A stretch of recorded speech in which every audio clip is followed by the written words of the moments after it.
I awakened suddenly to the sound of thunder. My eyes opened, and I found myself alone in the study as the storm, now escalated into a near-apocalyptic tempest, invaded the inner sanctum through the open doors of the balcony. As I rose, I saw that my clothing had split at the seams over many parts of what I was now recognizing as a vastly transformed version of my original body. The buttons of my shirt had ripped with the great expansion of my chest, and my shoes were but husks of leather over large clawed feet.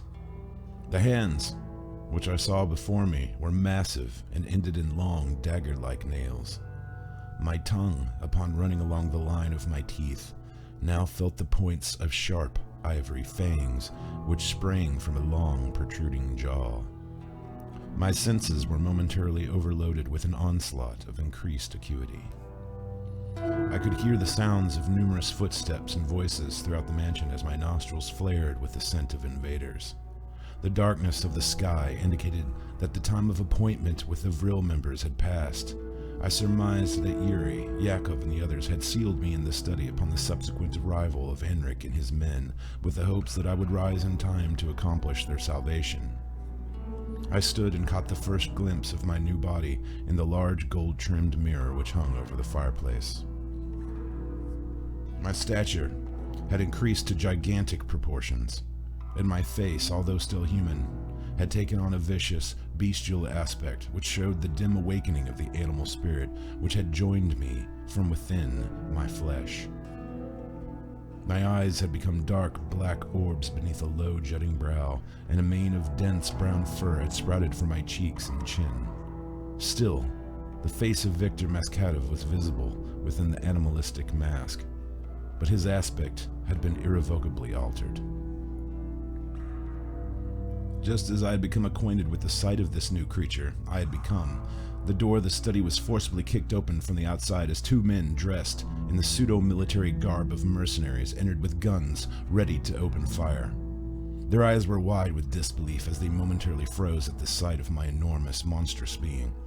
Then I was taken by a sharpened and intuitive rage as I ran at them, roaring with the voice of the bear who had communed with the essence of my life force.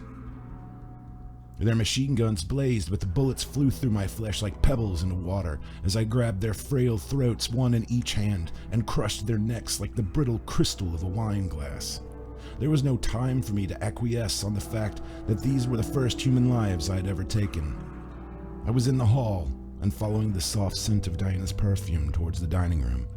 I could hear Enric's cold, calculating voice as he threatened the lives of my family and demanded to know the location of the prize he so desperately sought to claim.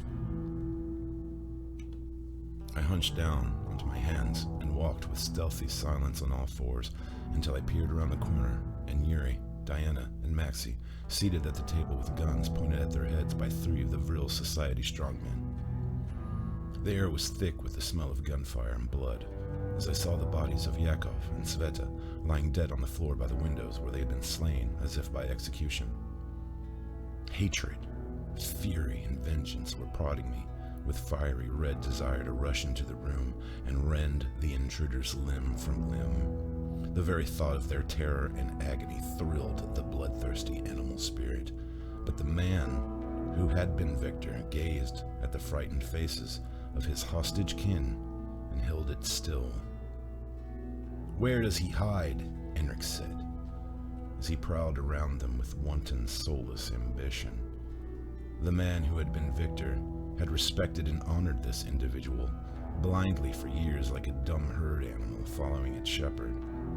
Now the bear saw a weak and sinister parasite that it desired only to mutilate and destroy. "Come on now, people." He sounded friendly and congenial as he leaned close to Diana and stroked her dark hair with a lecherous and sickening smile. "He is a coward, and protecting one who hides while you are captive is only foolish. Is he somewhere nestled safely with the book?" His lips were almost pressed to Diana's ear as he spoke, and the look in her eyes betrayed waves of revulsion and disgust with this intimacy. He doesn't even know where the book is, she said through clenched teeth as her hands knotted into tight fists at her side, as if desiring nothing more than to strike at the man's face until it was pulp. There, now we are getting somewhere. Who does know the whereabouts of this precious item then, my dear? I know, Maxie said with a ridiculous and childlike expression, which was completely foreign to his character. Maxie, no! Yuri scowled as he played along with the boy's act of naivety. But the boy is merely being honest, Enric said, as he moved from Diana to Maxie's side and, crouching down, placed his hand reassuringly on the boy's shoulder. He is intelligent and mature enough to know that there is no need for more bloodshed on the account of a simple book. Isn't that correct, mein Kind? Yes, uncle, Maxie explained, with innocence and false youthful egotism. I cannot let harm befall you and mother just for the sake of that stupid book. Yakov and Sveta are already dead, but I'm sure in time they will kill that coward you call my cousin. Let them kill him and have the book so that they will leave. Oh, Maxie, Diana mumbled as she acted her role to a fine degree. You are too young to understand the importance of what you are so willing to betray. Maxie Amano disregarded her words with a childish look of pride as he said, Victor hides with the book in the cellar of his parents' cottage. It is the third house down from here by the boat docks on the lake. Very good. I am proud of you, my boy. Rest assured that you have saved your mother and uncle's lives with your willingness to cooperate. Maxie beamed proudly as Enric stood and looked at his men. You two will stay and watch the old man and his daughter. The boy and I are going to meet with Victor and speak with him about his cowardice. Isn't that right, Maxie? The boy looked at the man with self-satisfaction, but I could see a far more cunning intellect at work beneath the guise of immaturity. In my mind, I could hear the whisper of Maxie's plan speaking clearly in my thoughts. Take him in the storm. Quickly, I turned down a hall to my left and began to move through the kitchen towards the servants' entrance in the back. There were 3 of the real gunmen rummaging through the kitchen with exacting determination, as if the Book of the Skull may be stashed behind one of the various breakfast cereals in which my uncle had frequently indulged since as far back as I could remember. I fell upon them as a huge shadow of fatality, ripping through their flesh and tearing out their lungs as easily as if I were plucking fruit from a tree. Not one cry for assistance would escape the lips of the last fleeing viril terrorist as I tore his head away from his shoulders in a single, powerful grab. Stooping down to avoid crashing my head into the doorway, I stepped into the back garden and discarded the man's head into the shrubs, like a child ridding himself of a broken toy. Rain pelted down upon me as the wind blew at the shreds of my clothing, and I made my way around the side of the house, concealed by the night and the storm's own additional complement of invisibility. I saw Enric appear with Maxie at his side, as he called the 2 men guarding the front steps to follow. I followed as they walked the road towards the other houses, maintaining a safe distance until I guessed them far enough from the main house to not be seen or heard, when I tore them to bloody piles of tissue and crushed bone. Maxie seemed to be artfully distracting the group with odd bits of childish trivia as he pointed out particularly good fishing spots on the lake and boasts of his more terrific catches. He had just pointed to a small cove where he bragged of catching 10 fish within 1 hour, and then, as they patronizingly gazed at the area he indicated, vanished off the side of the path. When they looked back to find him absent, Enric shouted for his underlings to spread out and search as he withdrew a .45 caliber pistol from his coat. The first sentry made his way directly towards me, where I waited by a large hedge near the corner of the house. Springing forward, I tore his AK-47 from his hands and bashed him across the face with it, causing his skull to rupture like a ripe melon. Despite the blinding fury of the beast, as it threatened to usurp my own will, I saw the other men only seconds before he noticed me and opened fire. I rolled sideways into a shallow dip by the path and then darted behind a large elm as bullets crashed into the soft bark. Enric turned, and for one brief moment our eyes met before he took cover behind the low stone wall which ran along the opposite side of the walkway as the remaining gunmen fired volley after volley at the tree. The onslaught ended abruptly as my heightened hearing detected a faint clicking noise through the rainfall as he detached his clip and attempted to reload. I broke from my cover and launched. Claws and teeth bore, through the rain like a locomotive of insane vengeance and brought him crashing into the murky waters of a nearby puddle. He screamed in hellish agony of breaking, tearing pain as I tore his arm from his shoulder with one hand, as the other one crushed his ribs like a bundle of dried twigs. I left the familiar piercing of .45 caliber projectiles as they lodged into my neck, their origin being Enric as he carefully aimed and fired a bullet which glanced off my forehead, bringing a stream of blood running over my eyes. I stood and wiped my dense brow with the sleeve of my torn stretch shirt as I gazed at him across the path. He was trembling as he held the useless weapon before him. I could see the conflict in his mind as he tried to decide on his next course of action. He had seen my inhuman speed and strength, and knew that if he ran, his hope of escape was no hope at all. His only recourse was to attempt a negotiation. It is you, isn't it, Victor? I see that it must have been an interesting day for you then. He tried to make his tone glib and casual, but the fear in his voice was unmistakable. You may kill me if you desire, my friend, but you must know that there will be another soon to arrive in my place that will not be so easy for you to dispose of. I began to walk towards him as I smiled and showed him the sharp fangs, which could tear out his throat. You cannot bargain your way free, Enric. There is no deal to be made. Upon hearing the low animal growl of my voice, I knew his terror must have been crippling. To his credit, he kept talking. Do not be so hasty. There are always deals to be made. Not this time. You are very confident in the abilities of your new form, but be warned, you may not feel so capable in the face of what comes. And what is it that comes, Enric? I now towered over him as I snatched the weapon from his hands and tossed it into the mud. I grabbed the front lapels of his coat and hoisted him until his feet dangled over the ground. A horror, he hissed as he licked his dry lips nervously. His tone was conspiratorial as his eyes gazed at me with pathetic mixture of awe and terror. A nightmare which you cannot imagine. You may feel omnipotent now, my friend, but when you see the being which even now stalks the borders of your stone wall, you may wish you had been more compromising. You cannot even imagine the very sight of it. Once you see him, a day will never come when you can close your eyes without being haunted by the vision. Smell the air, Victor. Can you not detect the foul odor which infuses this storm? Who is it you are speaking of? I said, shaking the man in several quick jerks until his head snapped back and forth in a violent spasm. He stared at me as if weighing the consequences of divulging further information, but even knowing his life hung in the balance, he was reluctant to continue. Tell me everything you know, and I may kill you quickly, Enric. What good would life be if I betray that corrupt creature? The turmoil in his eyes was so great that I questioned whether the drops running down his cheek were rain or tears. Don't you see that there is no stopping him? You cannot hide from him now.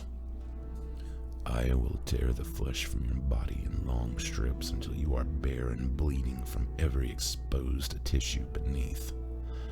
I will do this with such speed that there will be no hope of you dying before I have finished. I will pull your entrails from your belly like a soft handful of rank jelly and shove it into your open, screaming mouth. If you doubt that I will do these things, then it will bring me all that much more pleasure to convince you of my sincerity. Staring deep into his heart, I saw that his terror was no facade meant to inspire pity. Enric was wrestling between two conflicting imminent threats. Even knowing that I was fully capable of following through with all I had described, his fear of the other still pushed him to withhold the information I had so aggressively demanded. Please, Victor, don't you understand that this thing which comes is unlike any horror you could ever fathom? You are possessed of some great power, I can see, but you still live, do you not? A heart still beats in your chest, and your lungs still draw breath. He, however, this horrid creature, is a thing of the grave, a corpse, ridden by an entity which corrupts and devours everything in its path. Do you not smell the scent of rotting wood and cold damp earth on the wind as we stand here? The Vril have been seeking a god, and what they found was a monster. Speak, Ulrich, and waste no more time with deflections. As I placed him on his feet, he slouched down as if the storm itself were pressing on his narrow shoulders. He looked off into the darkness as if he expected something to appear, and then with all the reluctance of a man who was certain that he was sealing his own doom, he began to speak. What follows is a joining of the actual account given by Henrik to me on that fateful night, and other pieces of information which I have uncovered over the subsequent years.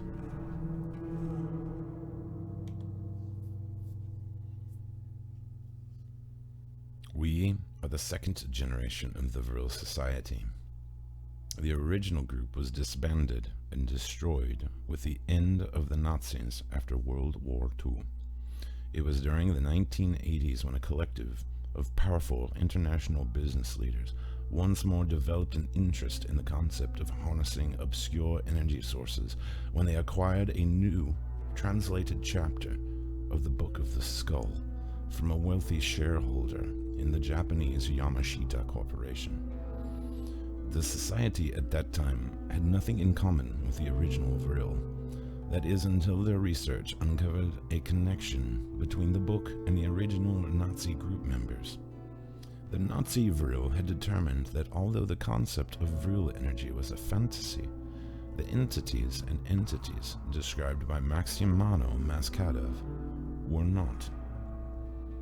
The secret leader of the Vril had been a man named Pascal Reiniger, a scientist, spiritualist, and brilliant engineer who, by combining all his expertise, had become an essential part of the Nazi war machine. However, due to a certain proclivity of Reiniger's, he was kept a closely guarded secret in the ranks of the Third Reich, even from Hitler himself. You see, Reiniger was a homosexual, and should it be known that a gay man was responsible for some of the greatest technological developments of the German army, the Reich would be utterly shamed. Not to mention that Reiniger had little or no attachment to any of the ideals espoused by the Nazis, and was in fact instrumental in several plots to assassinate Hitler. Reiniger's sole obsession was the further evolution of his own research, and the resources offered by the Nazi private inner circle had afforded him improvements beyond anything he could have accomplished otherwise. Reiniger had in his possession an original copy of the Book of the Skull, and was just on the verge of unraveling its mysteries when he was finally revealed for his sexual preference by a member of his own research team. The Vril Society watched helplessly in disbelief as the leader and genius behind their own research was arrested and sent to Auschwitz. There was no way for them to intervene without revealing their own connections to the condemned scientist. No one was aware at that time that Reiniger had in fact already managed to summon and contain one of the entities sought by the Vril. It would be the same assistant who had betrayed Reiniger, who in a ridiculous attempt to steal his employer's research, would then set free the abominable evil which Reiniger had imprisoned as a power source within an occult energy field generator. The entity was vengeful, and it immediately went about the complete destruction of Reiniger's entire facility. Every member of his research staff was exterminated in a vicious and silent mass murder of which history would never tell. Then, with the remains of the private compound melting into a black acidic ruin in the Austrian Alps, it left in search of the man who had enslaved it. it would find only his corpse lying at the bottom of a mountain of rotting victims within the confines of the Nazi concentration camp. However, this would not stop the entity from exacting its vengeance. Reaching through the veil which separates the living from the dead, it ensnared Reinigar's spirit and locked it into the decomposing flesh of his own lifeless body. Reinigar awakened into a nightmare of a life within death, twisted and corrupt, all-powerful and cannibalistic. He began by first feasting on the flesh of the dead which surrounded him, and with each corpse that he contaminated with the black energy of the alien god, another monstrosity was born.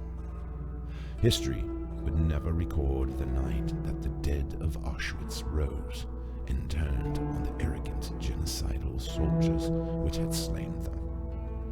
By the time that word reached Berlin that something bizarre and impossible had occurred, the event had already ended, and the army of the dead had vanished into an ocean of shadow.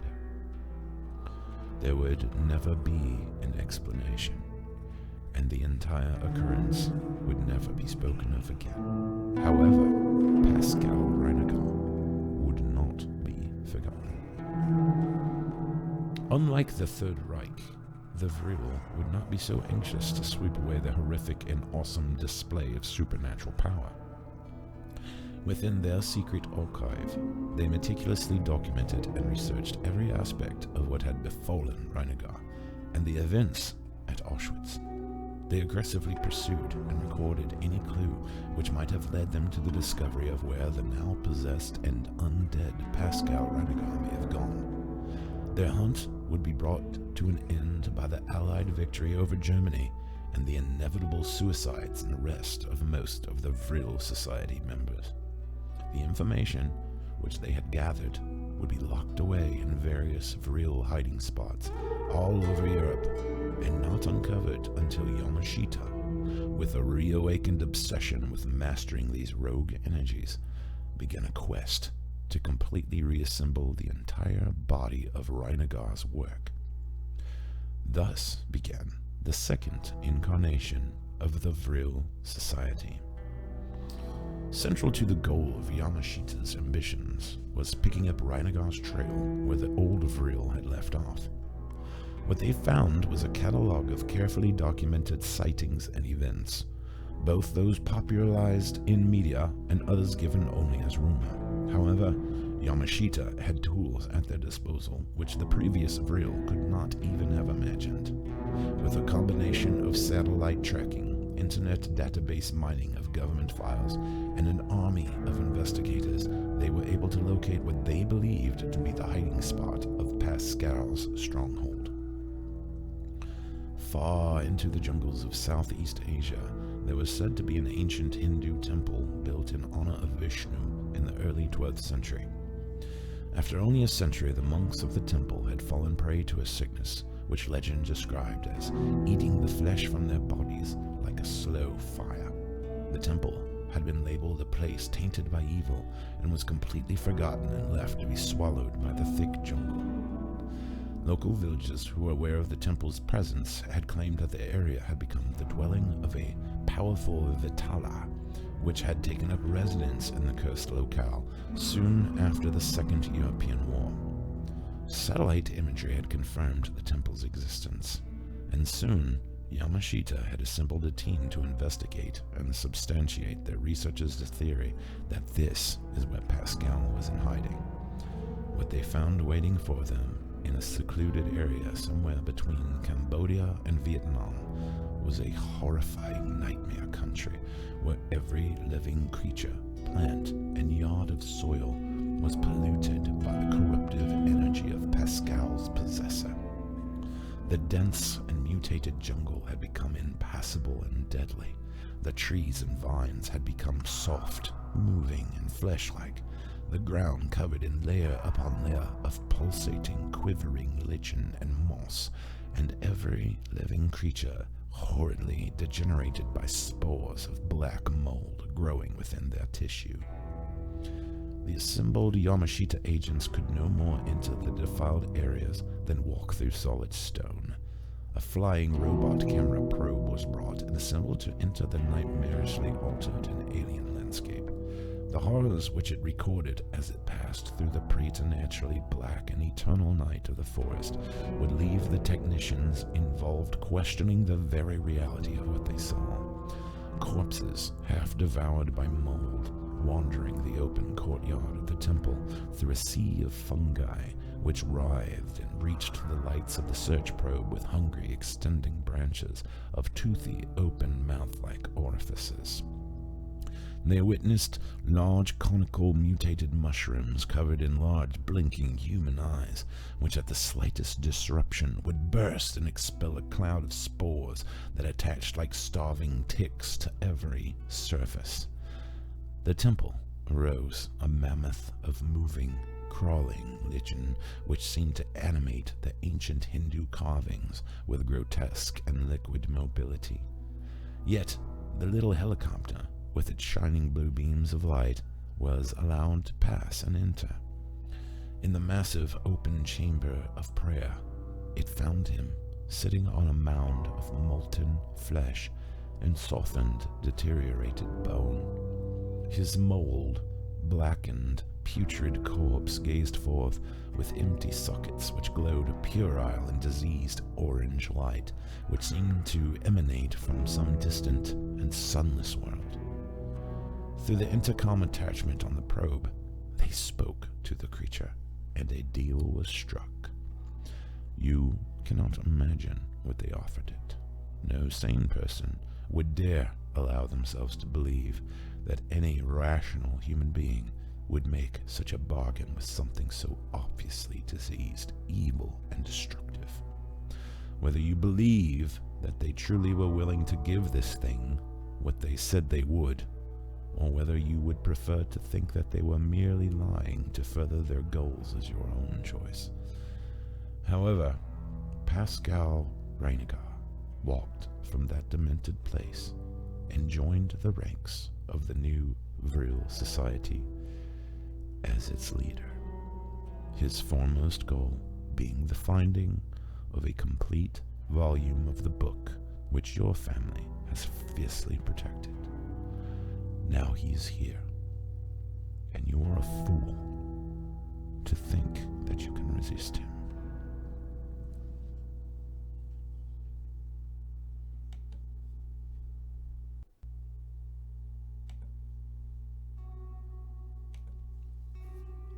I looked upon Enric with a new and profound hatred. The knowledge that he could have served the evil which he had just described awakened a fury and repulsion which I could now barely hope to control. It was then, over the roar of the storm, that I heard gunshots, and as I glanced at Enric and saw the slightest turn of his lips as he fought not to smile, my decision had been made. I placed one hand solidly on his shoulder, and as his eyes widened with shock, I placed the other around his throat beneath his jaw, before ripping his head from his neck with one clean pull. I immediately sprang into action and flew back to the house with no more planning or subtlety than to burst in and kill every servant of the Vril which crossed my path. It was only as I burst through the doors and ran to the dining room that I froze, dripping rainwater from my clothes onto the tile. I beheld Maxie standing at the back entrance, armed with one of the machine guns used by the soldiers who I had slain. Diana and Yuri were huddled together behind the tables as I saw the bodies of their captors lying dead, slain by Maxie. While I had confronted Enric, he had taken a gun and crept back into the house, where he had shot the mercenaries guarding the others. "We must leave now," he shouted as he glanced out the window, and we saw more armed men approaching from the helicopters across the yard. "We have to get to the hangar," Diana said as she helped Yuri to his feet. He shook violently with fear, but still maintained his calm composure as we rushed after Maxie. The doors behind me flew open as the men entered and began to fire. I turned and fell upon them in a flurry of claws and teeth as I ripped and tore through their Kevlar body armor as if it were soft cotton. I quickly pursued the others and found them huddled behind the wall of the garden as the Vril soldiers fired from the falling torrents of rain. I sprang forward and leapt over my crouched kin like a derby horse and ran over the soft ground with bullets tearing through my flesh. The men fell back terrified as arms were ripped away and bones crushed by my blows. However, even as I fought, I could sense the dark energy amassing around me. As I threw the soft, bleeding balloon of a man's kidney to the crumpled, bloody pile of remains, I saw a darkening wave approaching over the grass as it turned to a growing, living mole and moss around me. Lightning flashed, and I saw the figure approaching slowly through the gray wall of rain as the dismembered bodies began to twitch and convulse with new and unnatural life. Heavy blankets of dense fur like spores erupted from the throbbing, grotesque bodies as nearby hedges were transformed into towering tendrils of lashing, human-eyed mushrooms. A dead man's gaping abdomen began to close and open like the bared open maw of some deranged, frothing beast. Enric's words echoed in my mind as I realized that I could not fight this. In an instant, I was back over the wall and had thrown Yuri over one shoulder and Maxie over the other, as Diana and I ran from the hangar, dodging the reaching tentacles of the hungry fungi as we went. Just as we reached upon my uncle's helicopter, I saw the ground bubbling and convulsing as a man's figure began to rise up as if climbing from a pool of decay. The corpse appeared as if it had been ravaged by 1,000 plagues and loomed before me in the rain, gazing forth with eerie, glowing ocular holes. Mold and fungus grew in every conceivable corner of its pale, lifeless flesh as it stretched out its arms in some mocking pose of crucifixion. This thing, which had once been Pascal Renegar, stretched out its long clawed hand as if in welcome, and a voice issued forth from the sunken hollows of the thing's wretched cadaverous visage. We stood terrified as I placed Maxie and my uncle on the ground and stood before them defensively. "You are Victor Maskhadov," the voice said, a crawling, sickening sound from within open, visible jaws and teeth which did not move. I nodded slowly and readied my claws to begin their work. "Oh, this can end," it said, still holding out its hand, as if expecting me to take it in submission. "The lives of your family mean nothing to me. It would be such a simple thing to allow them to board this craft and be gone, far away from this tragedy." The voice was bubbling and coercive as the lich stood tall and now held its bony appendages plaintively. "It is just a book. Is it worth the lives of these who you hold dear?" "You cannot give him the book," Diana whispered as she took my arm and held it to her chest. "If we die, then so be it. But it cannot fall to this thing."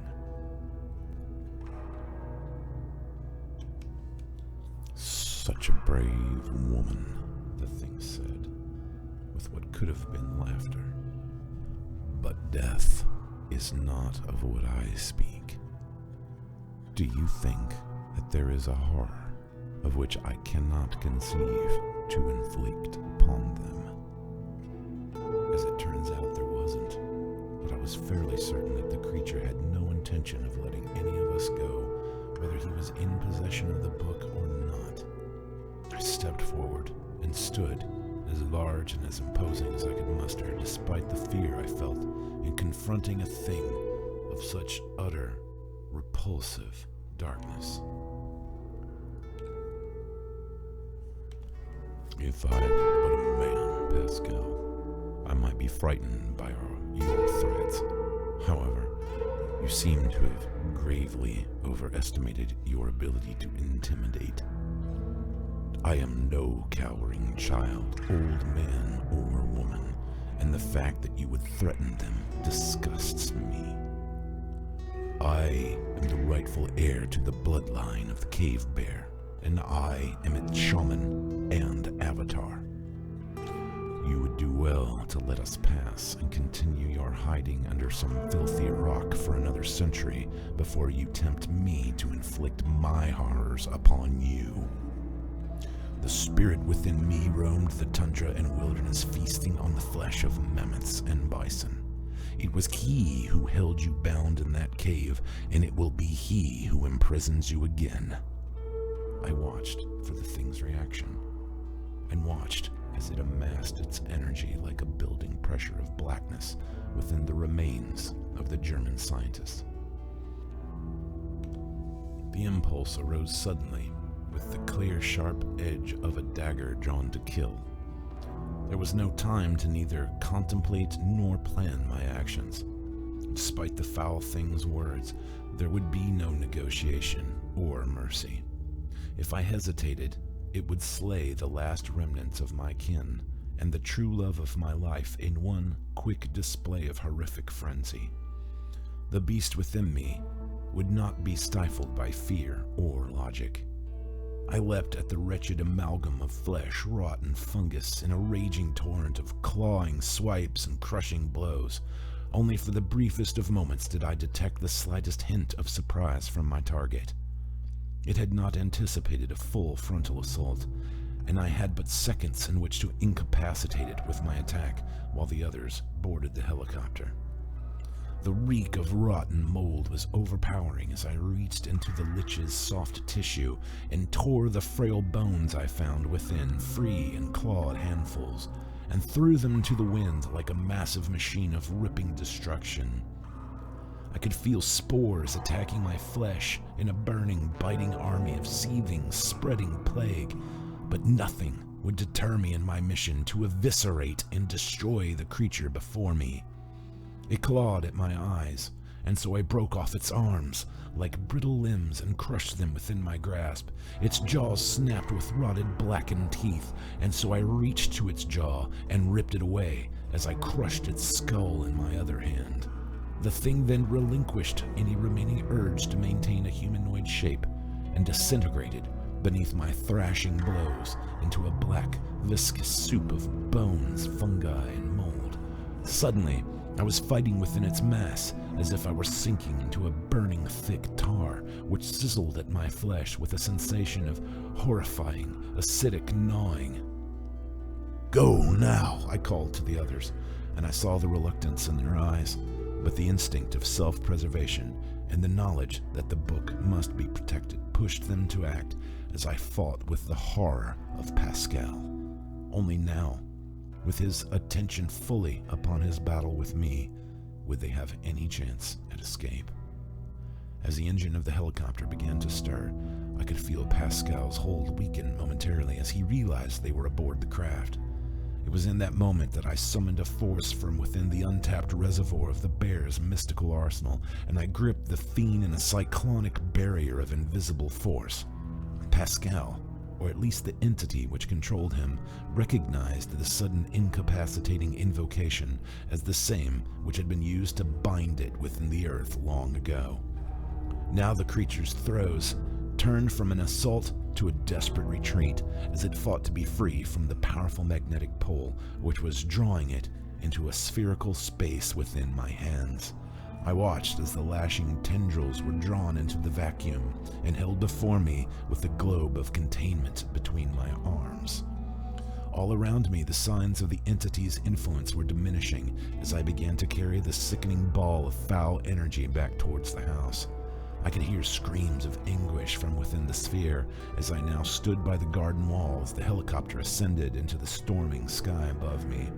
Holding the vast power of the wretched seething force, I focused it upon the walls of my ancestral home and cast the black sphere forward and commanded it with all the will I could summon to remain. I watched as the sphere launched through the air like a meteor of pitch black, which crashed into the sidewall by the kitchen and burst like a globe of clear glass upon the stone. I held forth my hand as lightning struck from the surging clouds above, and rain pelted me in cold pellets as I cried, "This is your prison, fiend. From here, you shall never leave. For a moment, the earth seemed to shake, as far below the house, where an underground spring ran through a tunnel of crystalline quartz, energy amassed and enfolded around the entity. I could hear an echoing cacophony of cries and curses as the entity was once more imprisoned, this time by the earth of the house's foundations and the stone of the house's walls.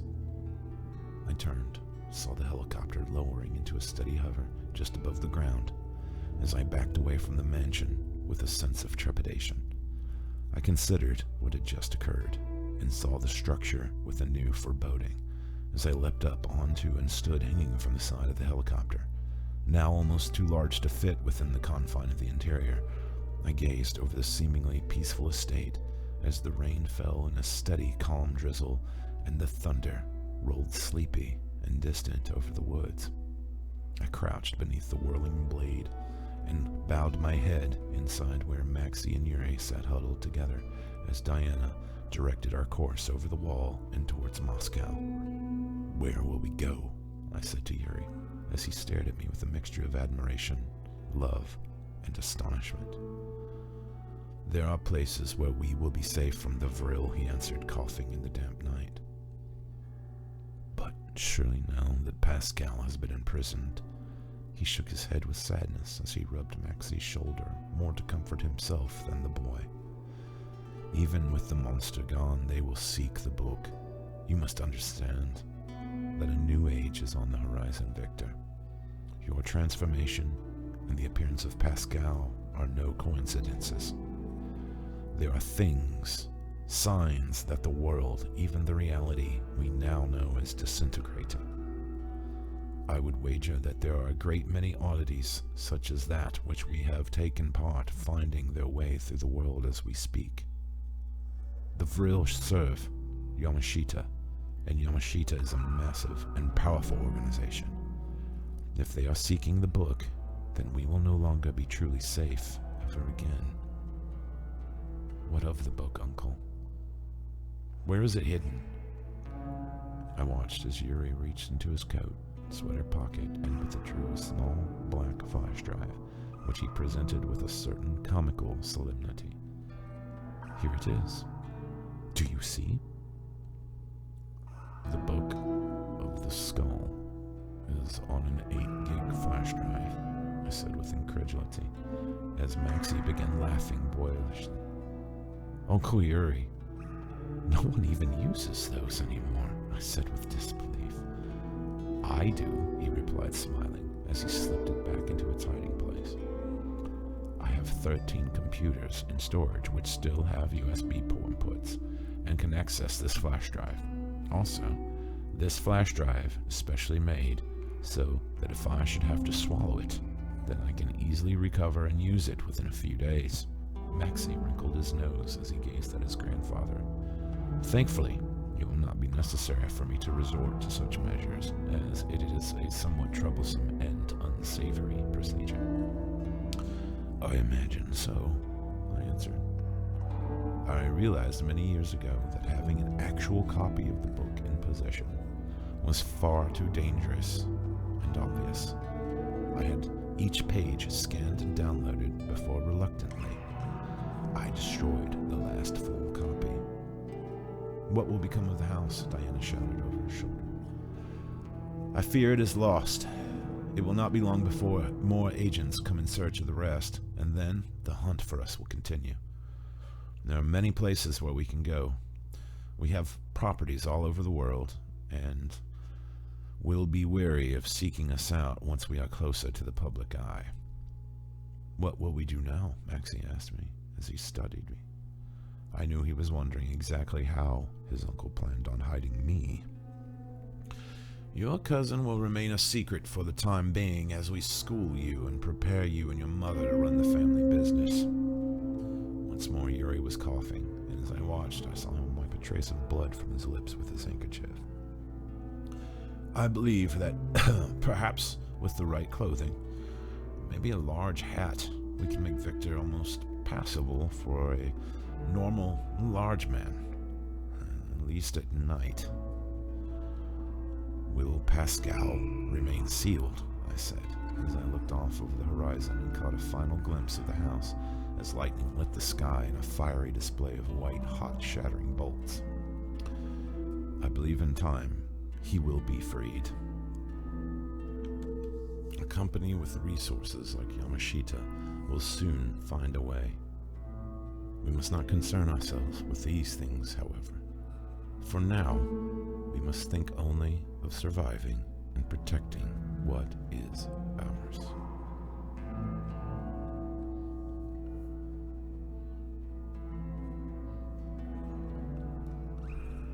Kitsuro looked up from the last sentence and saw that the butts of an entire pack of cigarettes lay smoldering on the plate of half-eaten beef, which he had brought from the kitchen.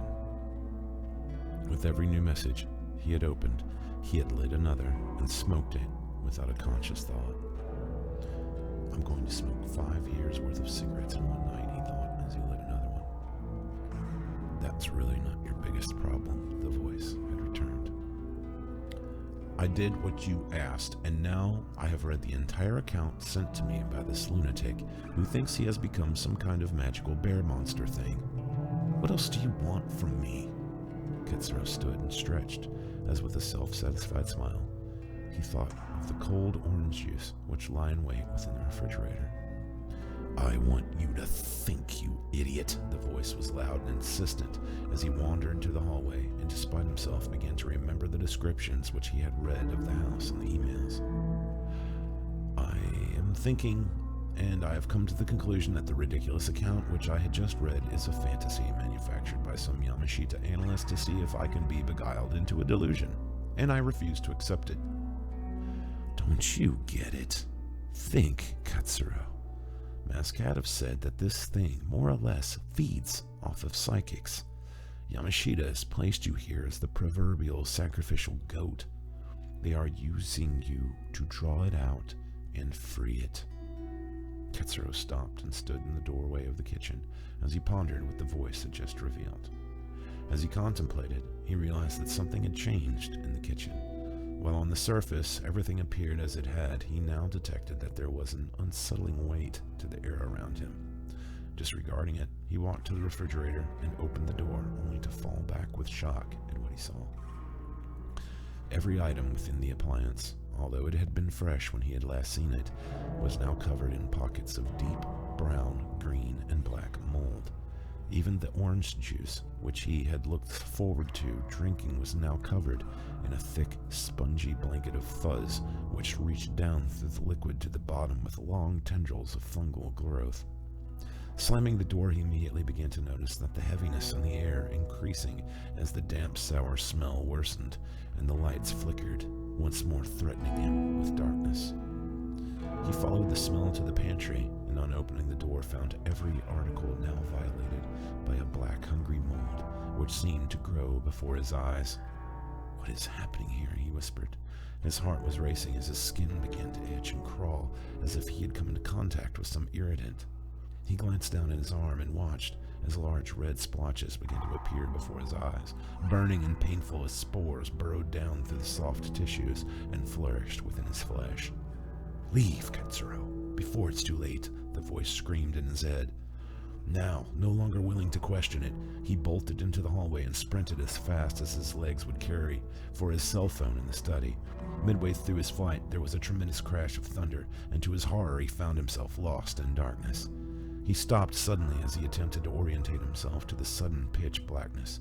He began to feel along the wall as he searched within his shaking hands for the doorway, which he knew would soon appear.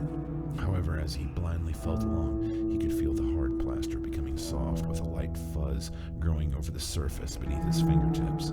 He imagined a traveling tide of mold rolling along the walls, ceiling, and floor, as at last he felt the frame of the doorway. In the darkness, he could see the screen of his laptop glowing, but as he began to rush towards it, he froze with the realization that the dust of living, devouring fungi was beginning to settle over the screen and steal the last remaining radiance from the house. He ran for the phone while he could still see in flashes of lightning through windows, becoming enshrouded in dark curtains of growing green fungal colonies. Just forget the phone and run for the front door, the voice screamed desperately. as if it too were afraid of being trapped inside the growing tomb of mildew and corruption. As he snatched the phone from the table, he whirled, and once more prepared to bolt, but something had gripped his ankle in the darkness and held him with a terrifying grip. He pulled with all his strength, but only managed to throw himself off balance as he plummeted to the floor. There were hands. He could feel them reaching up, as if they were drowning victims submerged in the black, undulating quicksand of mold which the floor had become. What it would be like to be engulfed in the bottomless depth of living, feeding darkness. Katsuro screamed as the bony, sharp-clawed hands tore his shirt and grabbed at his throat. He wrenched his arm free and concentrated every last ounce of his will on the screen of the cell phone as the hands tried their best to rip him apart and pull him down into the bleak nightmare. In the darkness, he could see what might have been his last vision of blessed light as he saw the names appear, and he desperately thumbed the list to the bottom. There, right above the number for Yamashita Human Resources, was the name Valentin. Just as he was about to hit the call button, one of the reaching hands grasped his wrist and with a horrid squeeze dug the tips of its bone fingers deep into the soft skin of his arm. He screamed in agony as he watched the white rectangular light plummet into the angry, devouring soup, and he knew that all hope was lost. Another slimy, rotten hand closed over his mouth to stifle the cry, and his nose was filled with the smell of moldering, decayed matter. He was sinking further and further down when he heard the voice in his head say, "It's okay, Katsuro. We are already here." There was a sound which Katsuro could hear through the deafening mire which was filling his ears, the loud smash of shattering glass and splintering wood as the storm suddenly invaded the inner sanctity of the mansion. He could hear the growls and snarls of some massive beast coming closer, as if wading through the swamp of filth and decomposition. He could feel the hands being torn away as a new, massive, powerful force grabbed his arms and lifted him from the darkness. As the hands which held him loosened, he could now smell the damp rain on the blowing wind which caressed his face like fate's own tender mercy. Katsuro opened his eyes and beheld a visage in the pale electric light of the storm, which was a savage distortion of man and beast. Dark eyes gazed at him with animal cunning mixed with the clear thinking reason of a human's expression. The towering hulk of powerful muscle, which stretched beneath the long overcoat it wore, tossed Katsuro over its shoulder with ease, as if it began a violent and furious struggle back towards the balcony through which it had entered. In his mind, Katsuro was laughing with the demented lunatic relief of a madman that just saved from his most terrifying delusion. He realized as he wept tears of joy at his salvation that he was riding on the shoulder of the bear shaman, Victor Maskhadov. It leapt onto the balcony and into the falling rain, where Katsuro watched the droplets pelting his hands with ecstasy. The next moment, he felt the creature lift him into the air as it vaulted over the rail into the ground outside with a low thud. Katsuro looked up and saw shapes lumbering in the darkness like dark, broken shadows of mutated human forms. The beast wasted no time in contemplation of these things, but instead made an immediate run reminiscent of an American football player crossing the field for the open section of the wall. As the wretched, spewing humanoid constructions of bone and flesh lunged, he would leap and dodge with uncanny speed for a creature of his size and bulk. When one of the creeping horrors blocked his path, he would thrust it aside with a gigantic clawed hand, which seemed enabled to blast the attackers into clouds of black fungal spores and then to disperse into the rain. Just as they'd almost made it to the removed stones of the vast wall, the ground erupted as an immense, foreboding shadow of rippling, pulsating mold rose to the height which blocked the exit from the beast's vision. Its form was a study in constant mutation, as limbs would extend out then retract as if reaching for some moving pool of viscous slime. The only constant in the shape was the single rotted human skull which sat perched atop the mound of writhing horror like a sentinel cyclopean eye. It formed a monstrous appendage like the limb of a vast tree, and swung at the bear shaman, sending him rolling across the ground and leaving Katsuro breathless and panting at its base. A hand large enough to black out the sky from Katsuro's view materialized at the end of the arm and reached down to encapsulate him in the foul approaching entrapment. Katsuro screamed and covered his face in his arms as he prayed to any god which would listen for salvation. From the crevice in the wall there came a voice, chanting over the resounding hum of the falling rain. The driver, Valentin, stood in the center of the path with his arms raised above his head, shouting to the sky in some strange archaic tongue. His eyes closed with intense concentration as his hands closed into fists as if enacting some immense effort of his will. The great moldering fungoid horror froze before its assault and reared up in anguish as if the words were causing some intense and piercing agony within its fluctuating black form. The skull, which served as the abomination's eye, slid across the murk of its head and peered down at the young man with fury and vengeance. Valentin, with one hand raised, fingers extended and trembling, and the other point at the nightmare, screamed, "Father of the storms, I summon you!"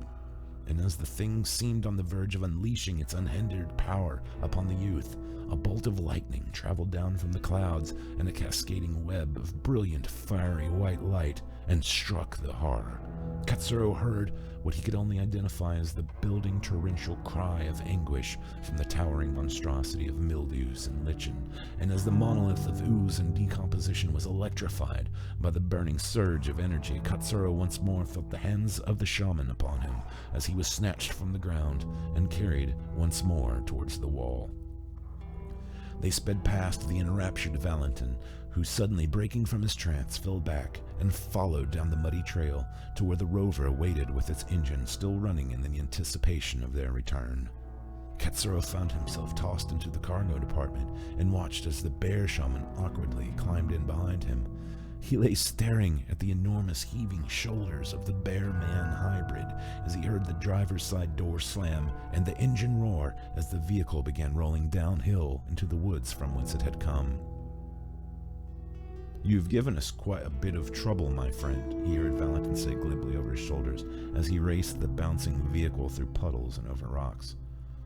"We could have forgone all this if you had just listened and called me earlier."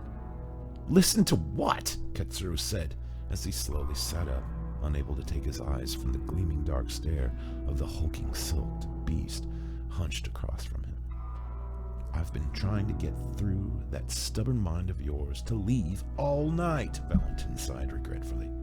"You know as well as I that you heard my thoughts coming to you in your mind."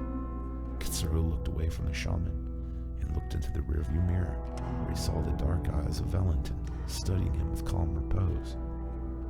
"That was you? I thought I was going insane." "You might as well have," came a low, rumbling growl of a voice from the shaman. "You would have been better off mad than living with the truth of what you now know to be real." "Don't be so negative, Victor," Valentin laughed. "After all, we did save him." "Yes, after he already awakened it," the shaman said, as it rubbed its enormous clawed hand through the thick mane of dark hair which hung over its face. "What will happen now?" Katsuro said, as he pulled his knees up to his chest and fought with a wild inner urge to break down into hysteria. "You will come with us, comrade," Valentin answered. "You are no longer safe, now that you know the truth of what Yamashita is trifling with." "But my family," he said, as he thought with horror of what might befall them. "We will send for them and bring them to Moscow," the shaman said as he looked up with eyes that, although animalistic, were warm with sadness and compassion. "You have a new job now, Katsuro," Valentin laughed. "You have been hired by the Maskhadov family. You should be pleased. We pay quite well." Katsuro looked at the young man with wonder. "Who are you?" he asked, as he studied the boy's deep-set eyes and wispy black adolescent beard. "Oh, so you have found me out then." "My name is Maximiano, or Maxi for short. Say, Katsuro, you did not happen to save any of those cigarettes, did you?" Katsuro heard a low growl from the chest of the shaman.